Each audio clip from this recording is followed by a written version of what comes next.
অবৈধ যে স্বৈরাচারী হাসিনা সরকার ছিল, চেয়েছিল কিন্তু অত্যাচার করতে করতে করতে আমাদেরকে বিচ্ছিন্ন করে দিতে, আমাদেরকে দলটাকে ছিন্ন ভিন্ন করে দিতে। কিন্তু জাতীয়তাবাদী দল এমন একটি সংগঠন, তারা তো জানে না যে এদেরকে কখনোই আলাদা করা যাবে না। তো আমাদেরকে কেউ আলাদা করতে পারে নাই। আমরা এক ছিলাম, এখনো এক আছে। আমি নিজেকে সৌভাগ্যবান মনে করছি, কারণ আমাদের আসলে নির্বাচনে একটা পরিবেশ তৈরি হয়ে গেছে, নির্বাচনী প্রচারণা শুরু হয়ে গেছে।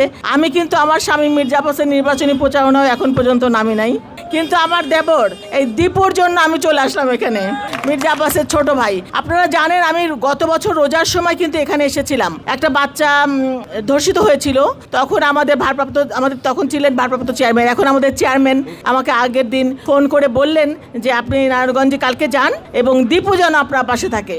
তো দীপুকে তিনি এতটাই বিশ্বাস করেন, স্নেহ করেন এবং দীপুতে তার উপর আস্থা রাখেন। দীপু আমার পাশে তখন ছিল এবং এই এলাকার বিএনপির ভাইয়েরা, যুবদল, ছাত্রদল, সবাই মহিলা দল ছিল। তো আমি সেই হিসাবে আমি মনে করি যে দীপু অবশ্যই, কারণ এই যে 18টা বছর আপনাদের ছেড়ে কিন্তু যায় নাই, আপনাদের পাশে ছিল না, প্রত্যেকটা মানুষের পাশে ছিল। তো আমরা কাকে চাই? যে আমাদের সুখে দুঃখে আমরা সবসময় যাকে পাই, তাই না? যাকে পাবেন তার পাশেই তো আপনারাও থাকবেন, এটুকুই তো চাওয়া দীপুর। দীপু আপনাদের কাছে টাকা পয়সাও চায় না, কোনো কিছু চায় না, শুধু চায় দীপুর ভালো মন্দ সমস্ত দেখার জন্য তার পাশে আপনারা থাকেন, কারণ আপনারাই শক্তিশালী অস্ত্র দীপুর জন্য।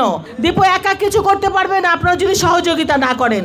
দীপু সমস্ত কিছু করবে, কিন্তু তার পাশে আপনারা থেকেন। এই 18টা বছর আপনারা যুদ্ধ করেছেন, আমরা মা বোনেরা ভাইরা যুদ্ধ করেছি, কারণ আমরা কেউ ঘরে থাকতে পারি না। এই যে আমাদের ভাইরা, লক্ষ লক্ষ কোটি কোটি ভাইরা যারা ঘরে থাকতে পারে না, গুমের শিকার হয়েছে, খুনের শিকার হয়েছে, হামলা মামলার শিকার হয়েছে। আমার স্বামী, আমার দেবররা জেলে ছিল, আমার সন্তানেরা জেলে ছিল, বাইরে থাকলে হামলার শিকার হয়েছে। এটার প্রতিবাদ করতে হবে না? এটা জবাব দিতে হবে। এই 12 তারিখে আমরা ব্যালটের মাধ্যমে জবাব দিব। 12 তারিখে আমাদের জবাব হবে আমরা কি অত্যাচার সহ্য করেছি। এই অবৈধ যে স্বৈরাচারী হাসিনা সরকার ছিল, চেয়েছিল কিন্তু অত্যাচার করতে করতে করতে আমাদেরকে বিচ্ছিন্ন করে দিতে, আমাদেরকে দলটাকে ছিন্ন ভিন্ন করে দিতে।